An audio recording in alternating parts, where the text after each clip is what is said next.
Welcome to A Date with Darkness podcast, where I will be discussing the impact of hurtful and abusive relationships and how to overcome them so that you can move through your pain and get to the kind of healthy relationships you want, need, and deserve. I'm Dr. Natalie Jones. I'm a licensed psychotherapist based in California. While I hope that you find this podcast educational and informational, please note it should not be substituted for treatment with a licensed mental health professional. Also, due to the nature of the podcast, some of the information presented on the show can be sensitive to some of my listeners, so please note that listener discretion is advised. Hello and welcome back to another installment of A Day with Darkness podcast. I'm super excited to have you here with me today. Today's podcast is a topic that I've talked about before, but it has a different spin on it. I did an interview with Ernesto a little while ago, it might have been some years ago now, where we talked about doing couples counseling if your partner is a narcissist. And, Ernesto and I were in agreement, as well as I also did an interview with, I think it was Dr. George Simon, where we had talked about why it's typically not in the best interest of clients to do couples counseling if your spouse is a narcissist, depending on where they are on the scale of narcissism.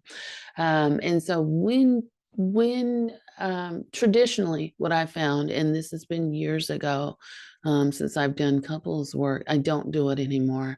But what I found and what others have also shared that they found is that when you do couples counseling or even family counseling with someone who is an identified narcissist, what's brought up in therapy will tend to be used against you during an attack at home. So they will totally manipulate the sessions, and then any problem or issue that you bring up in front of a therapist will then be turned against you and almost weaponized against you. And then there's also the other component of where they may present one side of themselves in therapy, or they may demand all of the attention in the therapy room, and so on and so forth. And so my personal belief is that I recommend against it. So today's guest, Wendy Behary, licensed clinical social worker and author, talks to us about her experience in working with couples where an identified partner is in fact a narcissist. Wendy chats with us about what her tips and strategies are and what she's learned over the years in terms of working with narcissists.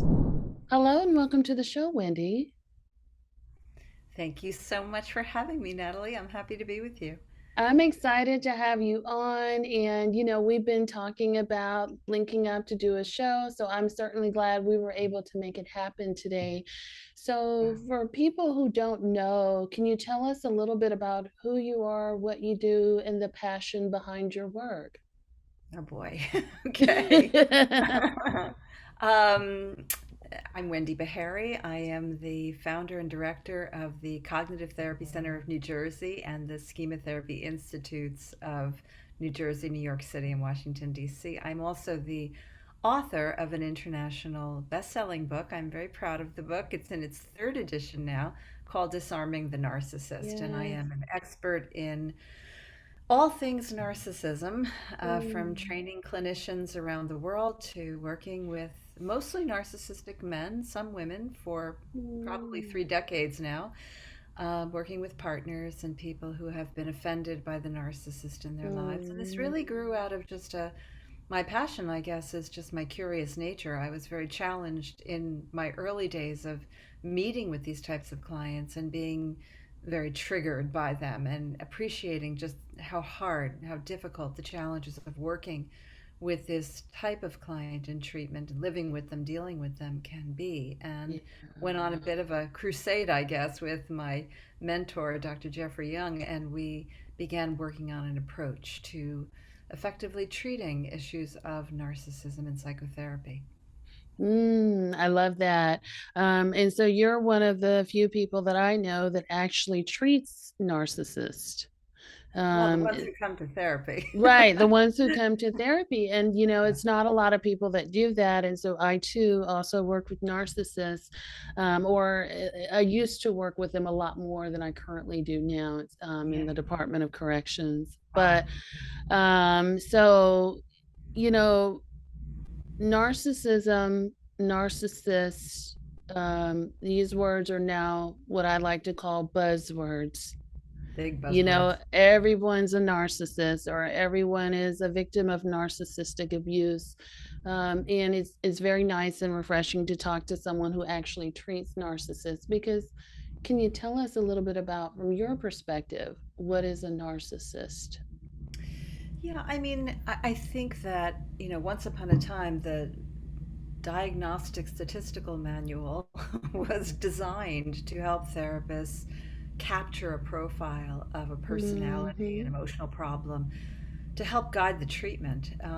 And unfortunately, I don't think it does that enough of the time. I think that the Mm-hmm. model that I work with, which is schema therapy, which is a science informed model, is really quite rich at conceptualizing and appreciating, let's just say for now, because we're talking about narcissism, what that means. So we go beyond just the diagnostic labels and we get into really looking at and appreciating the spectrum that this Mm-hmm. happens along, from intensity to levels of severity and the different ways in which it shows up. I mean, the common thread for someone who is struggling with issues of narcissism and creating struggles for those who are in their lives, is that they become incredibly self-absorbed. These are people who are highly self-absorbed, who feel very Mm-hmm. entitled to have what they want when they want it, who can be morally self-righteous or just self-righteous,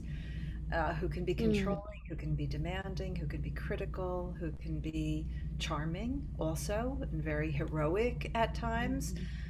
Again, depending upon whether they come from this mild end of the spectrum, which can be a bit annoying and off putting, or a more severe end of the spectrum where you're tipping into what we know as the antisocial personalities, which is, Mm-hmm. much more offensive, much more aggressive, abusive, dangerous, in fact, in some cases.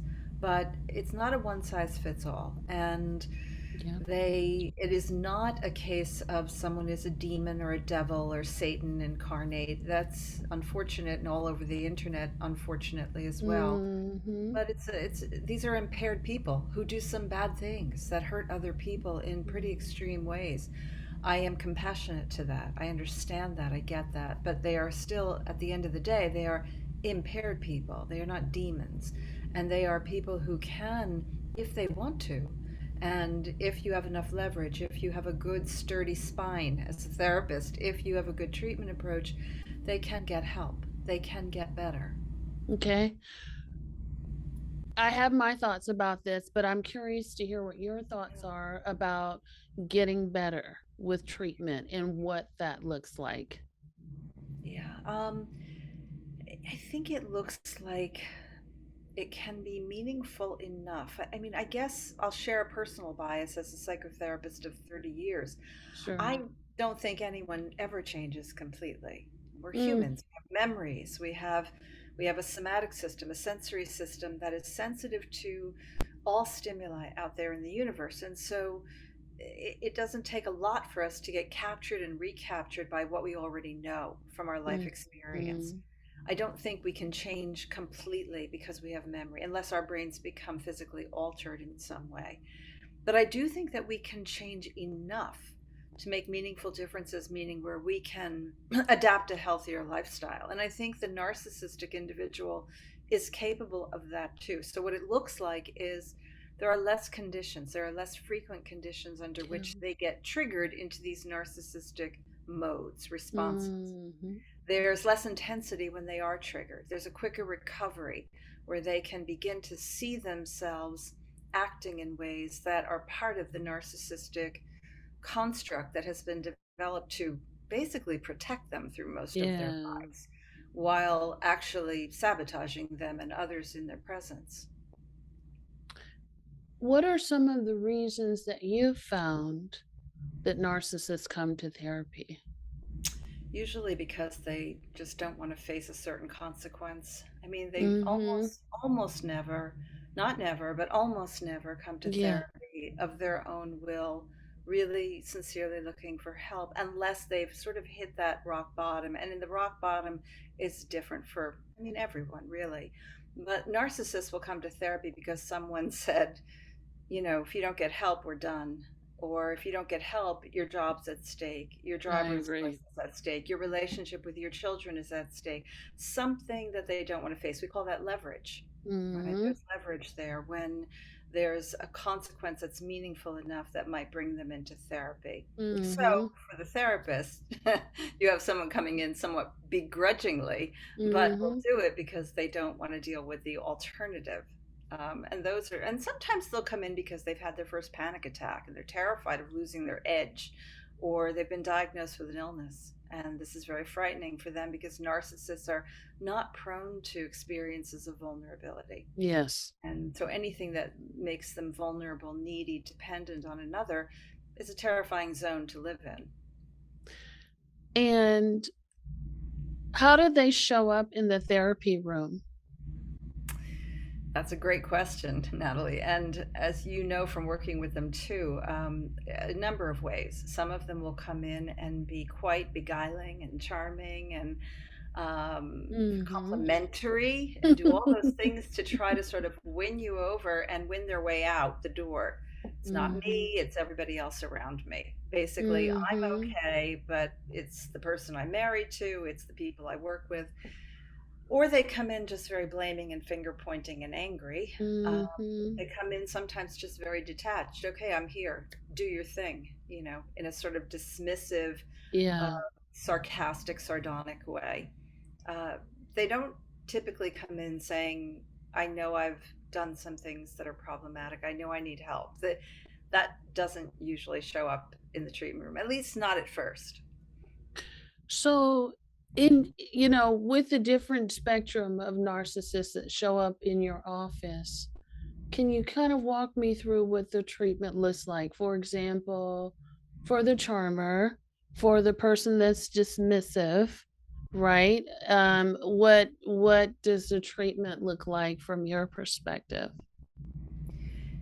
The treatment, or I should say, the most fundamental element in making a difference and creating momentum in treatment, really getting the treatment to stick, getting them to transfer that leverage from all that matters out there to feeling a meaningful connection to you as the therapist. Mm, That's all about the therapist being in a posture of what we call realness, being real. So, dispensing with all the therapeutic jargon and philosophical, because narcissists, I mean, they can just burn the clock with mm-hmm. philosophical Oh discussion, yeah. intellectual vibrations in the room. Yes. They're very entertaining and very Yes. smart in many cases, so Yes. you can get lost in it. So it's all about being quite real, calling them out, identifying these modes as they show up, and looking quickly for the links. Where did you learn that? Who would have said that to you? Who would have taught that to you? You seem to have a way of interrupting me when I'm talking. It seems like, I'm not being critical of you, but it feels like there's a pattern or something that I start to Mm-hmm. speak and you cut me off. Are you aware that you do that? Yes, it's Mm-hmm. very real, it's very personal, it's very you and I in this microcosm like relationship that represents what's probably happening in the world outside. Has there ever been a time in your experience as a treating clinician when things have gone very badly? Oh, sure. Yeah. Yeah. I mean, certainly if I'm working with someone who has issues of narcissism, who's at the more aggressive, impulsive end of the spectrum, where they're blurting out, they're yelling, they're becoming threatening, Mm, angry, maybe abusive to the partner who's in the room with them, mm, because I work with couples too. do you? Going badly, meaning, at least for me, because I've developed a pretty high threshold at this point. That doesn't mean I tolerate someone acting abusively, because that wouldn't be really serving them well, because their need is for limits. So we have to set Absolutely. limits. Even if you're tolerant of anger, you must set limits because they need it.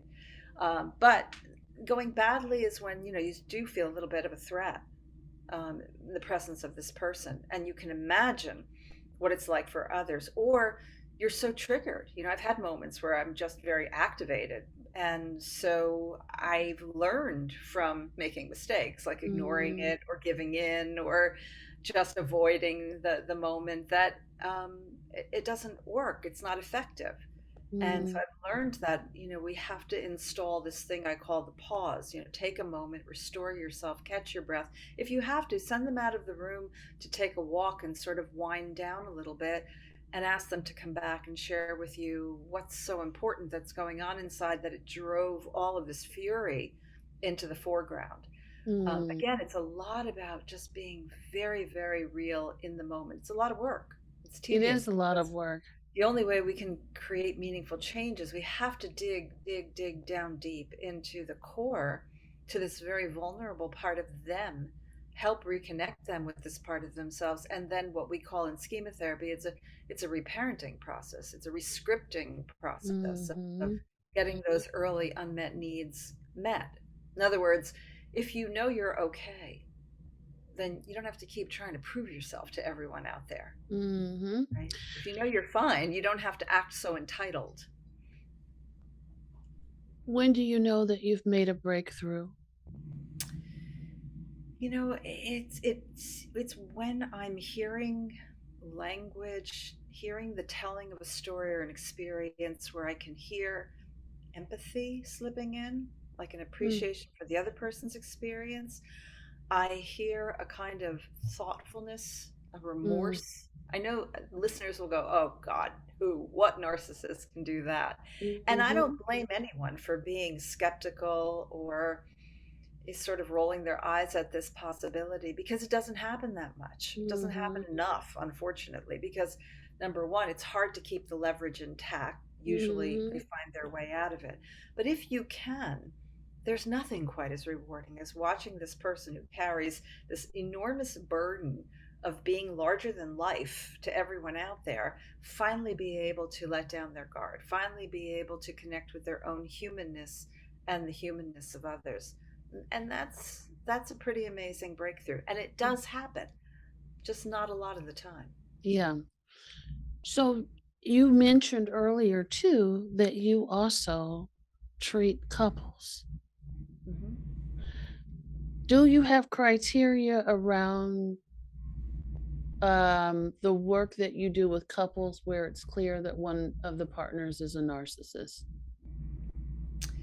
Well, when I'm working with a couple where there's a partner with issues of Mm, narcissism, I'm usually working with the whole system. So I'm doing okay. individual work with each of them and doing some intermittent work with them conjointly, mostly to be able to observe their interplay, to observe their ability to communicate, express their experiences with one another. So I'm watching and then I'm working with them individually. The individual work with the offended partner Mhm, is usually a lot of strength building, self esteem building, coaching, really helping them to find the language. I mean, the secret formula here, I guess, or not so secret formula in schema therapy, and one that I've elaborated over time, is empathic confrontation. So it's mm, how do you take on this posture of being someone who is very knowing but still confronting? So it's something like, I know you didn't mean to be hurtful. I know that's not your intention, but ouch,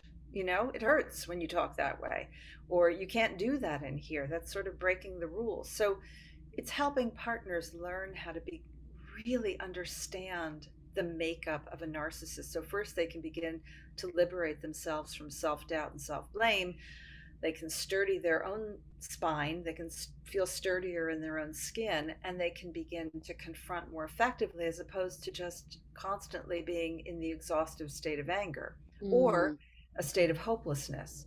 For those that want to see if they can make it work, I have plenty who just want to get out. They want to exit, mhm, which is fine mhm, too. But then, there's a lot of people who just say, I want to see what's possible. Is it possible? Can we give it a try? Of course, we can give it a try. mm. So you're one of the few therapists that I know that actually treat couples. I personally don't do that just because I know that therapy can definitely be weaponized against the other partner. And I'm just curious for you, how do you counteract what comes up in therapy being used as further manipulation and control and dominance over the other partner? In other words, how do you prevent therapy from doing more harm? Well, first of all, it has to be incredibly transparent, and that's why working with the whole system is necessary. There's no Mm-hmm. secrets. Like, there's Mm-hmm. no secrets. This is Mm-hmm. transparent work. So, if you have a big dark secret that you want to share and you don't want your partner to know about, don't tell it to me, because Mm-hmm. I represent the system and I'm representing the safety and the security of you and your most vulnerable selves and the Mm-hmm. vulnerability of this thing called your relationship. So, in the spirit of protecting any possibility for this relationship to thrive and keeping the two of you safe, there has to be transparency, there has to be respect, there has to be an agreement, a contract of no abuse. And then we define, what that means in terms of critical language. Certainly, if there's physical aggression or danger, I don't work with them together. I mean, I wouldn't work with Mm-hmm. them together under those conditions because it does just, aggravate and arouse opportunity for further abuse. So you have to do your due diligence as a therapist and really assess very carefully what the level of danger might be Mm-hmm. for a partner in the relationship. And there has to be a certain part of it from your perspective that thinks that or that believes that someone can have a relationship or a healthy relationship or some sort of relationship with a narcissistic partner. Well, as long as the narcissist does their work. I Okay. mean, if they're not willing to do the work with a professional, they're not likely to make change. I mean, Mm-hmm. it's a rare person who's been assessed or diagnosed as having narcissistic personality disorder or even some form Yes. of narcissism who's going to make that difference without professional help. And so I'm quite clear about that without the professional help, there's very little chance that the relationship will be healthy. You can have status quo. You will see probably escalations of worsening effects in this relationship, of things Mm-hmm. getting worse, but the chances of it becoming a healthy relationship that's meeting your needs, Mm-hmm. very low, low to zil without some professional input. Okay. And do you sort of determine very early on, like right in your screening process, like this will work or it won't work Yeah. type of deal? Yeah. And so, can you tell me a little bit about, what you see from both sides of the couple that, is like, okay, this can work versus a couple where it's very clear to you that it won't work or, um, maybe you could work with one partner and not necessarily the narcissist or how that works actually for you when it's like okay this won't work with your narcissistic partner. Do you kind of meet with them and tell them why or I'm just curious what your process is for Yeah, both. again, the Yeah. transparency is important, and that's Mm, it's my bias too that I be very honest with them. And I'd always yeah. tell them I could be wrong, I might Hmm. be wrong, but I don't see a path forward as long as, and this is usually in the case where I have a narcissistic individual who's hypersexually active, addicted, secretive, denying, dismissive, defensive, and won't give it up, won't look at it, feels Mm, entitled and justified in their behaviors that are so hurtful and harmful and dangerous to a mm-hmm, partner who is feeling consistently betrayed. And there's name calling and there's even contempt, forming in the relationship. And mm-hmm, I tell them this very plainly that, there's a strong prediction that this relationship can only continue to erode over time. So, without a very, very deep, long term dive into some work, if you want to do it, chances are this is not bound for survival and remediation. That's my impression. You can get another opinion, but that's the way I see it. And I'll say that even, in any case where I see someone who's just not willing to own their part, if you're not mm. willing to own your part and take a look at it, and work on it and get curious about it, then what chance is there for change? Are there separate conversations had with the partner who's a narcissist versus the partner that is non-narcissistic in terms of that feedback? Yes, but nothing that would be secretive if I'm working Okay. with the couple. So Okay. if I'm working with, let's say, I meet a lot of partners of Mm-hmm. narcissists who meet with me in consultation, Mm-hmm. and I may or may not have a chance to maybe get my eyes on their narcissistic partner for a session. Mm-hmm. And if I do, of course, that's a separate issue. That's not couples therapy. So whatever's been shared with me in consultation, unless there's a reason and I've asked for consent, doesn't get shared with the narcissist and vice versa. So it just depends on what our purpose is, what our agreement is. Mm-hmm. Sometimes it's really just getting my eyes on them so I can go back to the partner and say, I don't Yeah. think this is going to work. you know I don't feel very hopeful for you, or I do. I do get a sense that with some really good intense work could make a difference, could bring Okay. about some change. And that's up to you, depending on, I tell them always, I'll support you whichever way you want to go. And I also tell them very plainly if I feel like they need to be thinking about their safety. That's Okay. always a top priority, always. I'm glad that you said that. And from your perspective, what do couples normally come in with their presenting problem when you're telling them these sort of things, like you need to be concerned about your safety? What are their presenting problems like? Why are they calling you? What is it that they want to do? It's Or what usually, problem? I mean, when it's danger, it's usually anger escalations, that turn Okay. into something abusive, or it's threats that are really menacing. It's Mm, perhaps even, breaking items. I mean, it's the stuff we find in classic domestic violence cases, mhm, except in this case, which you'll find always worsens, if we can imagine worsening, worsens the situation, is that someone who's narcissistic and sexually addicted, when you add the mhm. narcissism piece, what you have is someone who feels entitled to what they do. Yes. Whereas someone who's not narcissistic may still have problems with impulse control and maybe Mhm, even violence, but they may have a better capacity to see the wrongfulness of their behavior, again, with help, and break that cycle. The narcissist is going to be a tougher one because you have to break through entitlement to get before mhm. you can even get to the heart of this impulse control issue. I have to ask you this question. I'm curious to know what your thoughts are. Yeah. Narcissism, is it a mental illness? I think about it like I think about most personalities. I think of it as, because mental illness, I think we all have schemas, basically. We all come to the world with our biology, our predisposition, our temperaments, Mhm, and then we meet an environment. We're little, we're tiny, we're needy, we're helpless. We meet an environment. If we're lucky, we meet an environment that meets our needs, at least most of the time. We get most of our non negotiable fundamental needs met. If we're not very lucky, we are born into an environment with our biology. And I think narcissists are probably, I think, we can't prove this actually, but are probably born into the environment with a more sensitive and impulsive temperament, I think. And I think they meet an environment that often just is not really capable of meeting those exquisite sensitive needs. I mean, it's what we often find in a profile anyway, is that they're born into an environment where unconditional love isn't necessarily met, limits are not necessarily met.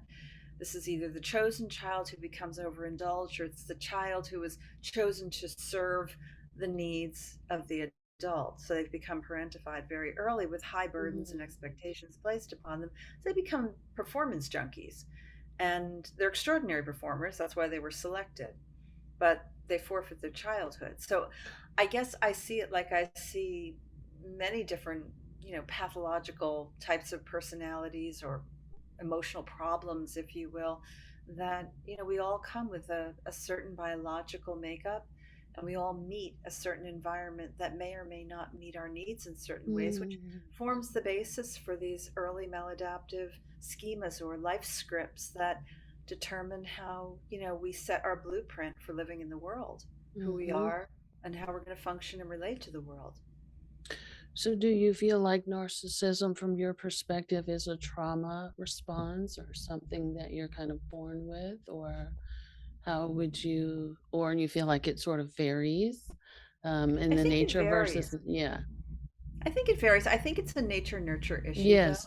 And I do think that even when it's not crystal clear that it came through the parents, it may have come from a coach, may have come from a teacher, may have Mm, come from witnessing or mimicking behaviors that were present to the child at an early age for coping.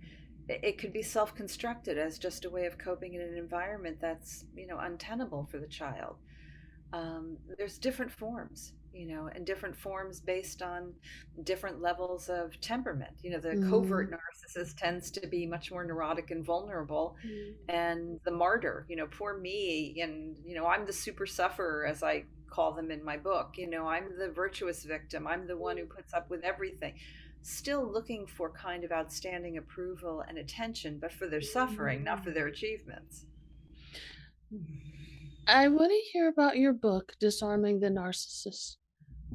Do Okay. you feel like a narcissist can truly be disarmed completely? Yeah, I do. I do. I actually do. I mean, because I've seen it in the treatment room. Okay.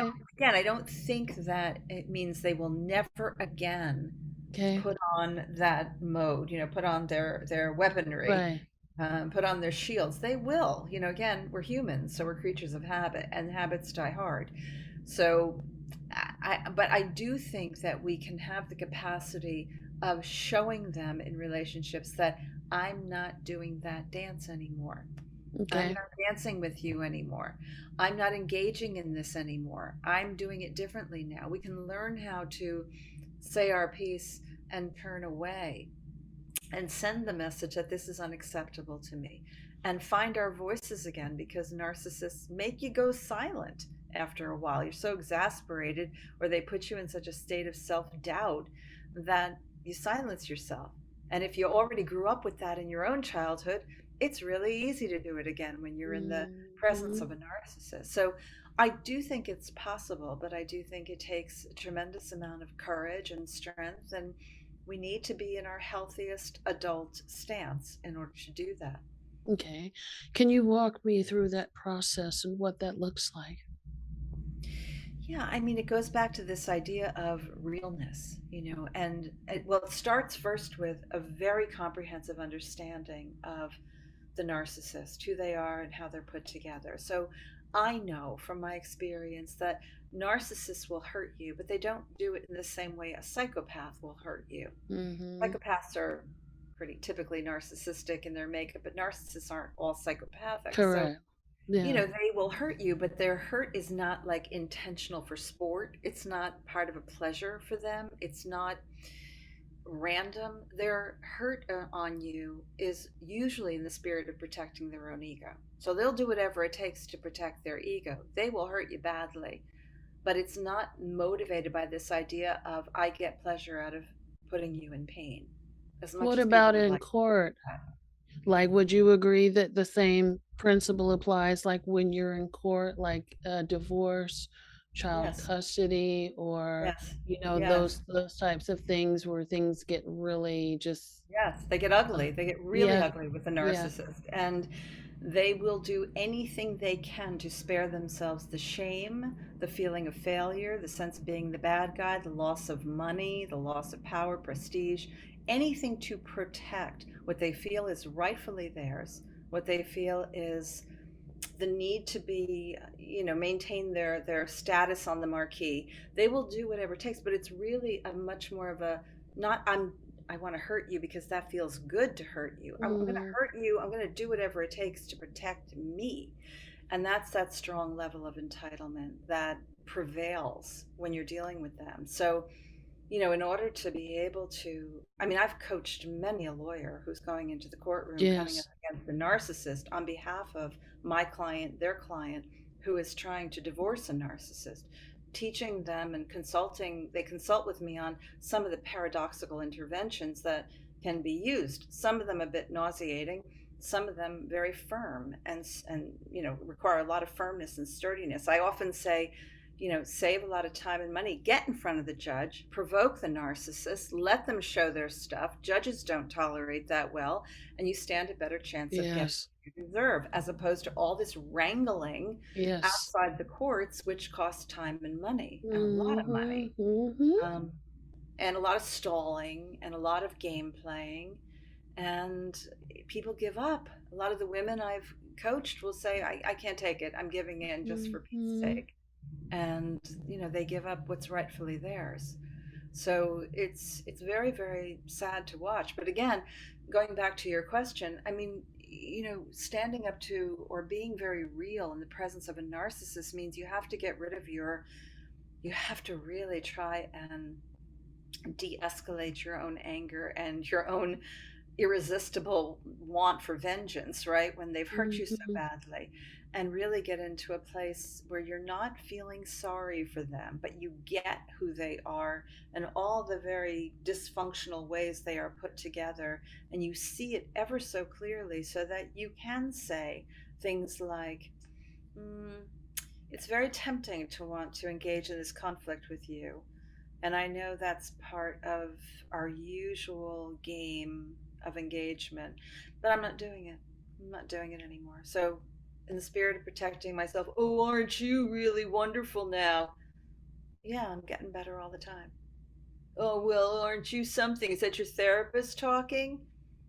Perhaps. Therapist has been really good to me, making some good sense in my head at taking care of myself. But anyway, I'm done with this conversation for now.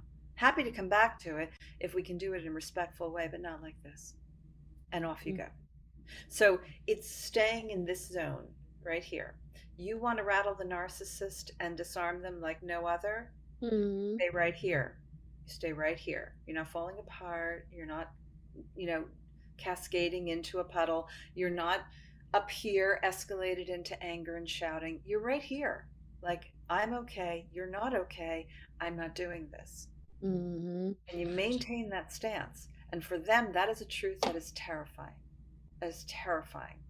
I know Mm-hmm. that. I work on the other side of the scene. So I know what terrifies them. The thought that I have is, okay, so you're working with the non-narcissistic partner on that aspect. So what would work with the narcissist look like with that same sort of argument that you just did there, where they are antagonizing, they are digging their heels deep, they are sort of acting or lashing out? Yeah, great question, Natalie. And that is the thing that I call intention versus impact. So I start doing this investigation.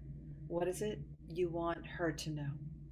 What is it you want her to know? What do you want me to know right now as you're getting Mm-hmm. all upset in the room here with me?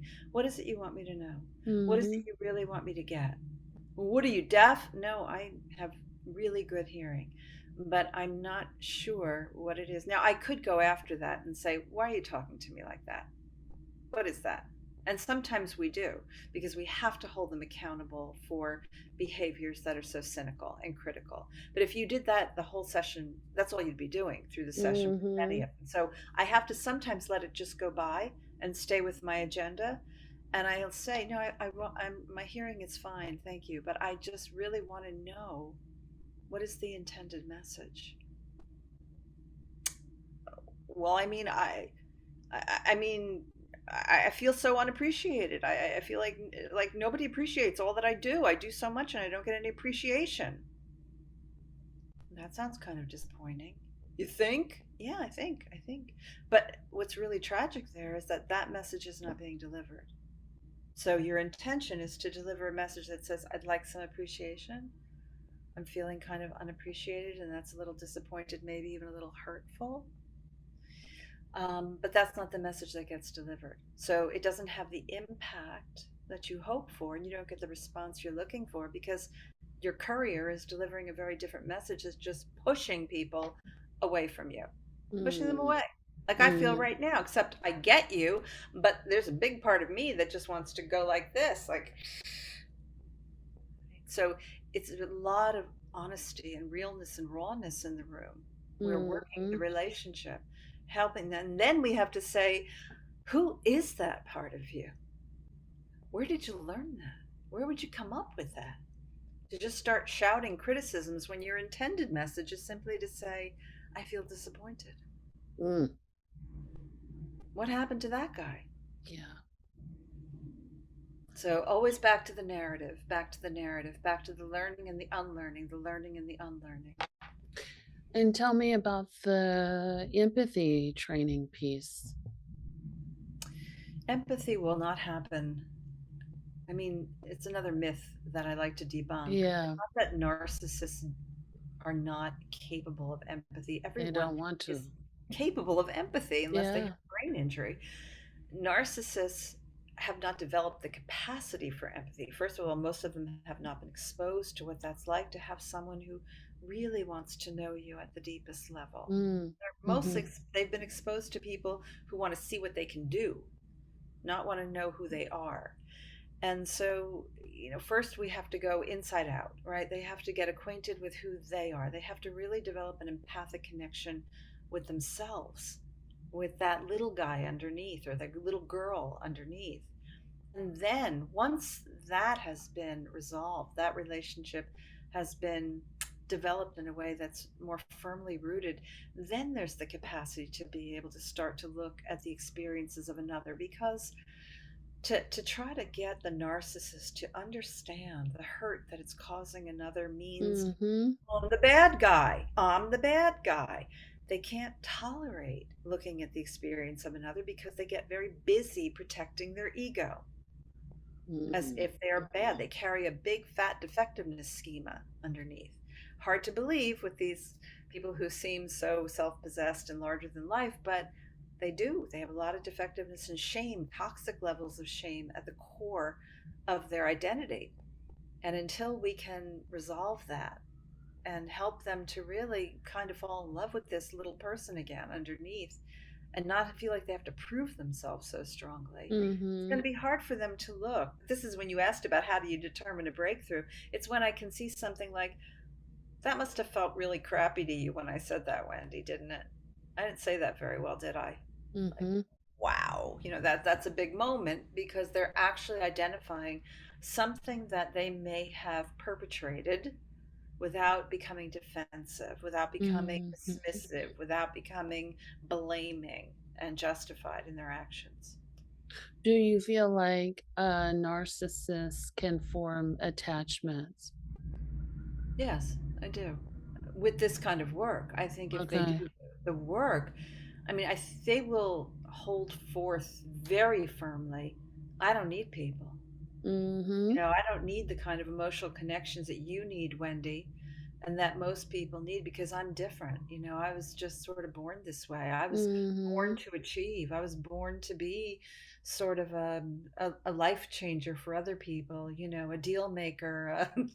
I was born to be an inspiration. So they have these grandiose ideas about what they were really born to be. And again, a therapist working with someone like this needs to be able to say, you were born just like I was. You were a little thing who needed to be loved and cared for, who needed to know that they were seen and understood and cherished like every child needs. Your needs Mm-hmm. were no different. You may have had some incredible talent, special intellect, and great possibility in front of you, but you still had emotional needs and you still do.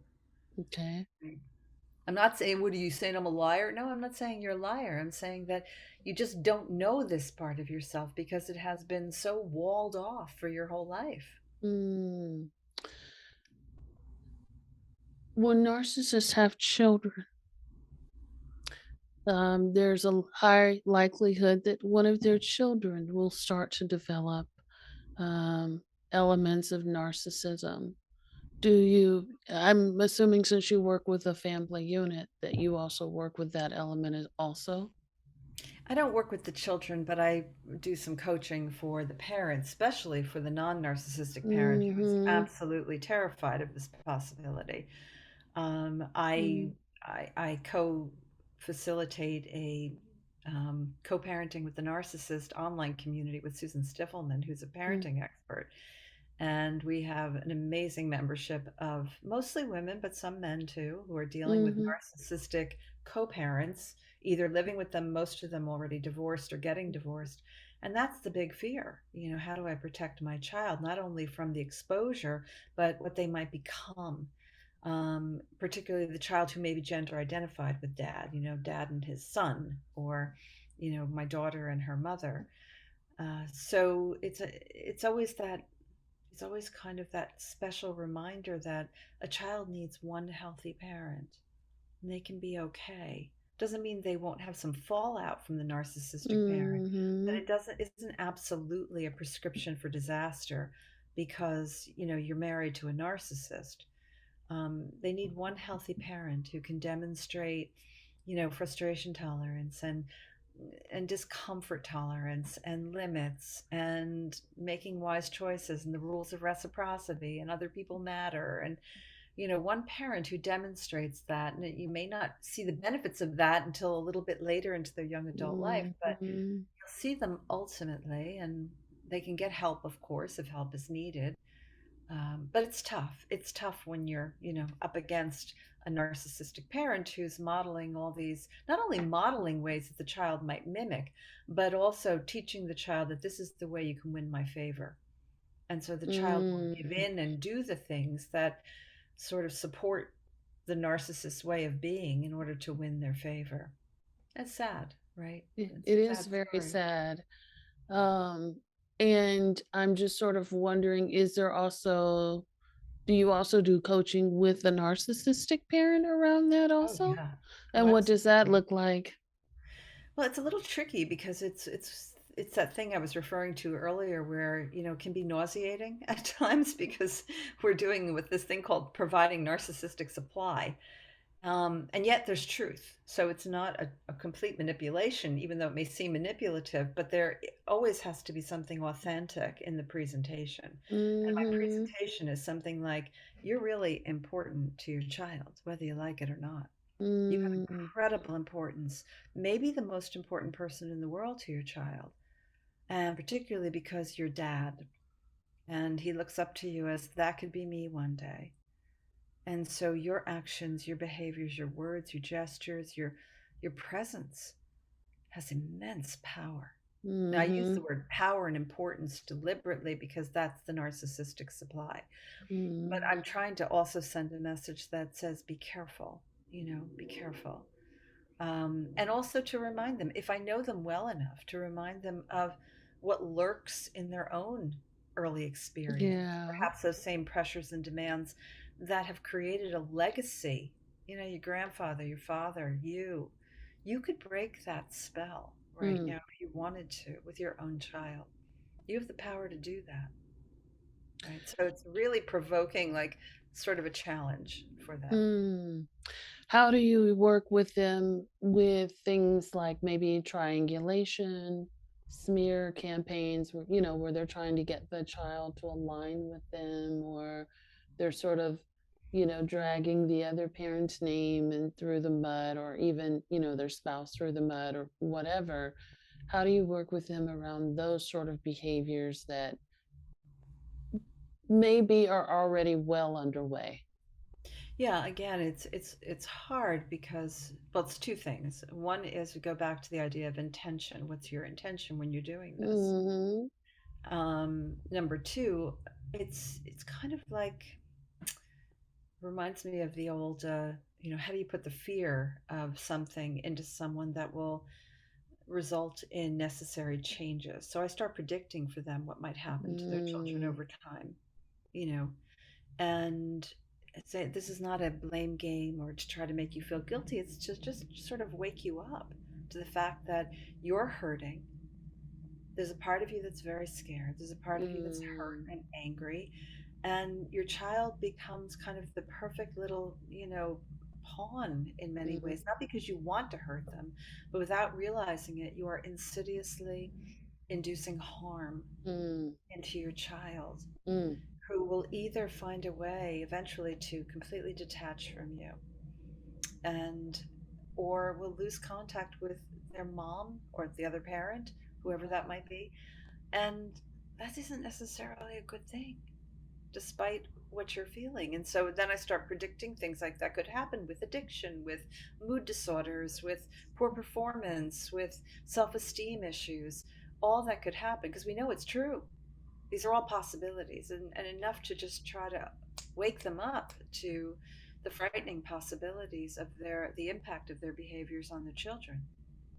Wow. I love this discussion. And I tell you why I love this discussion because, the longer you stick around in the field of psychology, mental health, therapy, you're going to find people that view things very differently from you, but you can still appreciate a conversation, right? And appreciate how they work and what they do. Mhm.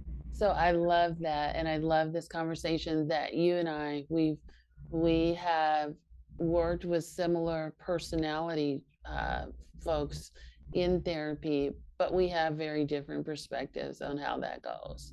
Yeah, yeah. Yeah. Thank you.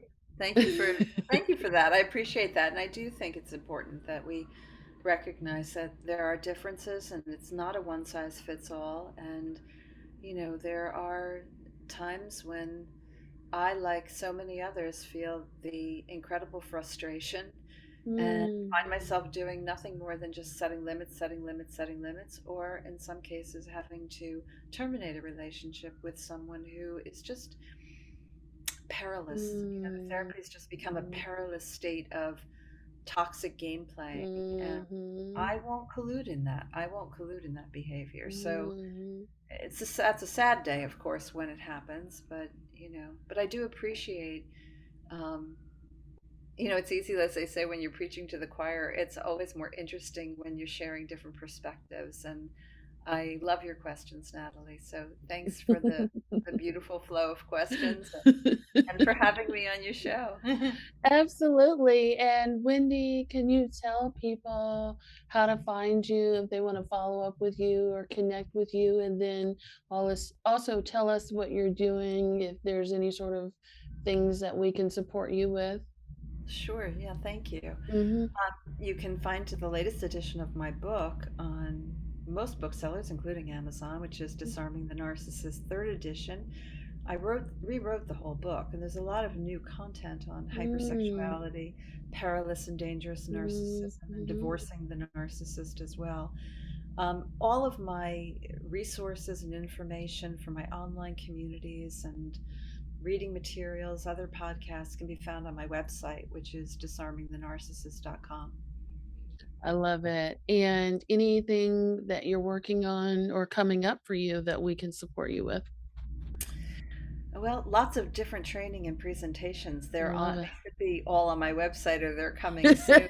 I have another book coming out in January that I Oh, co-wrote nice. with a colleague on deliberate practice in schema therapy.